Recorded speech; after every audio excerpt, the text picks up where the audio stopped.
This is a classic example of why when you're putting in any kind of fruit tree or plant in general, that you get the soil right before you plant it, if you can. Now, we planted these blueberries about 4 years ago, and they ought to be in full production right now. They ought to be 6 feet tall. However, they have struggled. This one is doing pretty good. It's got some buds are swelling, and it's going to set some fruit this year. This one, I'm not sure it's alive.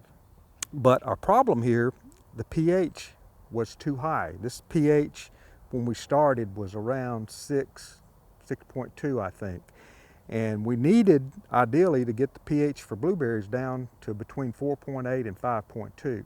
Now, we're going to try to remedy this, and we're going to find some elemental sulfur. We're going to do another soil test and determine what the pH is right now. And we're going to put a 2x rate of elemental sulfur out. I have personally seen where a double rate of sulfur actually increased the size of blueberries by about twice. It lowers the pH faster, and I think that would probably help us here. We're in a survival mode at this point. Wow, that was quick. If you want quick gardening tips, just subscribe below.